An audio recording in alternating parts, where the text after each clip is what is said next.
Welcome back to another edition of Special Situations Investing with Greg. This week I will be talking about 4 principles on the external game of investing. Check it out. Hey everyone, welcome back to another edition of my YouTube channel on Special Situations Investing and my personal investing practice. As a quick disclaimer, this video is for educational purposes only. Any companies that I mention in this presentation are discussed solely for illustrative purposes. Discussing such companies and the specifics about them is to help educate me and educate you about certain special situations. It is not a solicitation to purchase them. I recommend that you conduct your own research and identify why you might want to own the company yourself prior to your committing of any funds.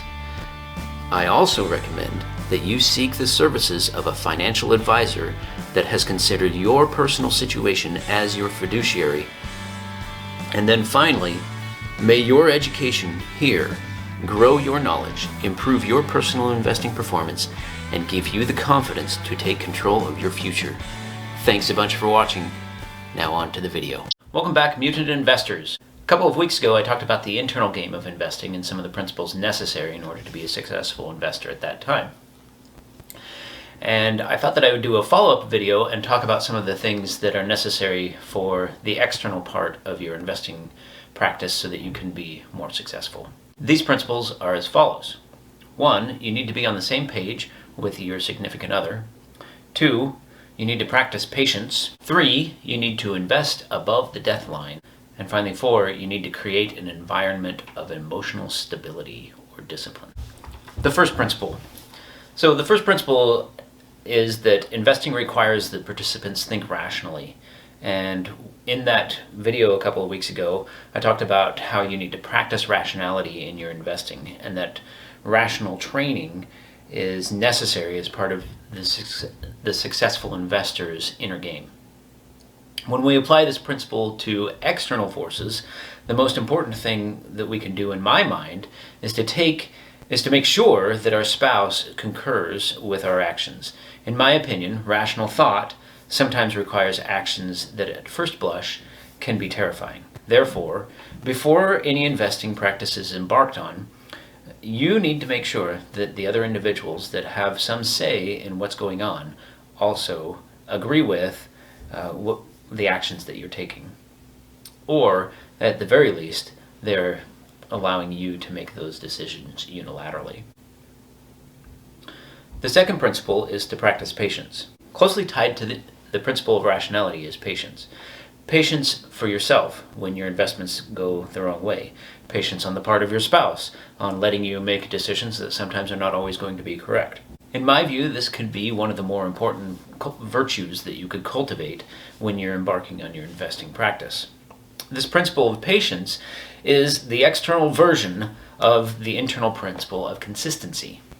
This principle of patience also manifests itself when you push your investing practice to have a long-term view of what your investing actions will be, and patience can reveal itself when you have a concentrated portfolio like early Warren Buffett or early Joel Greenblatt. And investors must be patient with themselves when they have a concentrated portfolio and one of their main positions falls out and the price action demonstrates or looks like they may have made a mistake. You have to have the patience or even the grit and confidence in your choices. The third principle is to invest above the death line. Patience, rational thinking, and unity with one's spouse are great principles to live by, but they are useless if you make decisions that wipe your investing out completely. Your decisions should not come with the risk of 100% failure probabilities. You need to have justification that the investment not going in your favor will not destroy you financially. Some financial pundits may describe it like this: if you took the money that you had, put it into a bucket and lit it on fire, would you be okay? If you can say, yeah, I would be okay, then it's okay to make that decision because you have mitigated the risk involved. If not okay, then you need to reconsider that decision. In my view, I consider this leading or investing above the death line. This discussion reminds me of Warren Buffett's preface to my copy of The Intelligent Investor by Ben Graham. Warren states, "To invest successfully over a lifetime does not require a stratospheric IQ, unusual business insights, or the inside information. What's needed is a sound intellectual framework for making decisions and the ability to keep emotions from corroding that framework. You must supply the emotional discipline." Creating the foundation to allow yourself emotional discipline is one of the elements often glossed over when considering an attempt at investing. In fact, I think that this foundation is often ignored by most people. The foundation you set, in my view, allows you to make different decisions when it is solid. Consider Warren himself. Early in his career, he did everything possible to avoid debts, both personal and business. And this aversion that he regularly presents to debt financing allows Berkshire to make investments from a position of strength that hardly any other company in the world can make. I recognize that this topic may be very ethereal in this instance to some. So let's consider one of the first things that Warren did in his earlier years. Warren, when he purchased his first home, purchased it outright in cash. Now, to purchase one's home without any type of financing flies in the face of any financial gurus and pundits in today's world of financial advice. And there are very few people that would recommend to you that you should not have debt on a home. In fact, most of the time they recommend that you use all of the debt financing that you can on a home because it's so low and stable. This brings us to our final topic, and that is to create an environment where we can practice emotional discipline. I propose that one of the reasons why we know Warren Buffett's name today lies in the fact that he had his home paid for when he was very young. This decision allowed him a significant amount of personal financial flexibility during his partnership years. This action was likely a contributor to his fee structure that flew in the face of investment managers at the time, and consequently, it still does. I would argue that his firm foundation of debt freedom allowed him to invest in ways that Wall Street managers simply were unwilling or even unable to do so because of their high expenses. He calls this emotional discipline, but if we want to follow it, we too have to also do the work to create an environment where we can practice emotional discipline.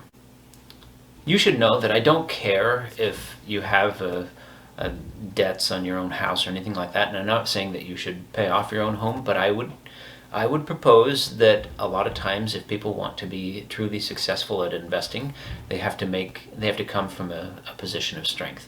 And the more that they make those decisions from a position of strength, then if they make mistakes, they're much more patient with themselves, as we talked about, and they also will be able to absorb losses that inevitably will come when you're learning how to be a better investor. What do you guys think? Is there a principle that I missed that also needs to be included on how you can create an external environment that will make you a better investor? If so, please share it in the comment section below, and thanks a bunch for watching. If you like this video and you like the things that you're learning, I would appreciate the smashing of the like button. And then finally, if you have not yet subscribed, please do so. I post every week on Mondays, and I look forward to seeing you next week. Thanks a bunch for watching.